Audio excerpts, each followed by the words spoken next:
बच्चों आज हम जानेंगे भाग पर आधारित इबारती प्रश्न के बारे में। चलिए देखते हैं। सरिता ने भाग का एक प्रश्न हल करके बताया कि इसका भागफल शेषफल का 6 गुना है। तो हम यहाँ लिख लेंगे हमारे पास क्या क्या चीज़ें हैं। भागफल शेषफल का 6 गुना है। फिर वो बता रही है भाजक भागफल का 10 गुना है। वो भी हम लिखते हैं भाजक बराबर भागफल गुणे 10। और यदि शेषफल 14 है तो भाज्य बताइए। तो ये सवाल में जो जरूरी चीज़ें हैं वो हमने लिख ली हैं। और अब हम देखेंगे कि सवाल करेंगे कैसे।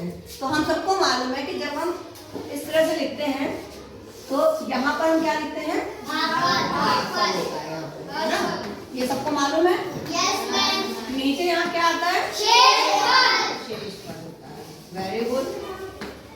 यहाँ पर क्या होता है, भाजक की भाज्य, भाजक होता है। और यहाँ तो जब हम सवाल करते हैं भाग के तो उनका हम लोग उत्तर भी देखते थे कि सही है कि नहीं। तो उसका सूत्र हमारे पास होता था कि भाज्य बराबर क्या होता था, भाजक आगे गुणा भागफल और प्लस शेषफल। ठीक है, तो ये सूत्र हम लोग को मालूम है। इसी सूत्र में हम लोग क्या करेंगे, ये मान रखेंगे। तो जैसे कि आप देख लो भाजक है तो भाजक बराबर कितना है, भागफल गुणे 10। और भागफल बराबर कितना है, 6 गुणे शेषफल। तो हम क्या करेंगे, भागफल की जगह हम लिख देंगे 6 गुणे शेषफल, क्योंकि ये बराबर है, चाहे हम ये लिखें चाहे ये लिखें। ठीक है, तो भाजक बराबर हमारा हो गया। भागफल की जगह हमने क्या करा, 10 गुणे 6 शेषफल लिख दिया। तो ये हमारा भाजक के बराबर हो गया। तो जहां पर भाजक है वहां पर हम ये मान रख देंगे इसका। तो ये हमारा क्या हो जाएगा, क्या लिखेंगे, 10 गुणे 6 गुणा शेषफल, है ना। फिर भागफल कितना बताया था उसने, भागफल कितना बताया था, 6 गुणा शेषफल। तो हम गुणे का निशान लगाएंगे और भागफल का मान रख देंगे। भागफल क्योंकि इसके बराबर है तो हम 6 गुणा शेषफल लिख सकते हैं। तो यहाँ लिख देंगे 6 गुणे शेषफल। फिर हम क्या लिखेंगे, प्लस शेषफल।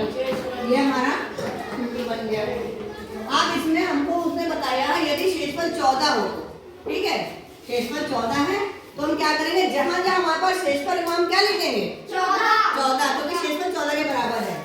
तो हम इसको लिख देंगे, क्या लिखेंगे, 10 गुणे 6 गुणे 14 गुणे 6 गुणे 14 प्लस 14।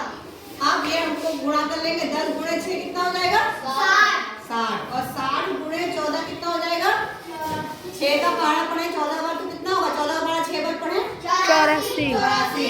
और क्योंकि 10 है तो इसका 84 और ये 10 है तो इसका 0 लगाएंगे तो हमारे पास क्या हो जाएगा, 840। और गुणा कर लेंगे और इसको गुणा कर लेंगे तो 14 छक्का 84। ठीक है, और ये प्लस 14। अब हम क्या करेंगे, 640 को 84 से गुणा कर लेंगे। तो हम यहाँ कर लेते हैं 684 को 840 को 84 से गुणा करेंगे। चलिए करिए, 4 का पहाड़ा 0 का 16 का 6 और 1 33। ठीक है, आगे 2 हासिल 3 64 जोड़िए 0 5।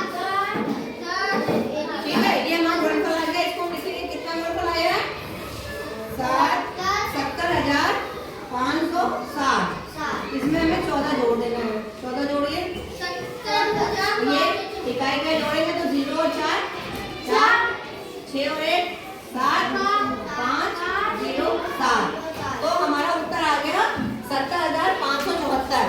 तो इसका उत्तर हम लिख देंगे, उत्तर आएगा भाज्य 70,574 होगा। तो ये हमारा हुआ भाग पर आधारित इबारती प्रश्न। उम्मीद करते सबको समझ में आ गया होगा। Thank you.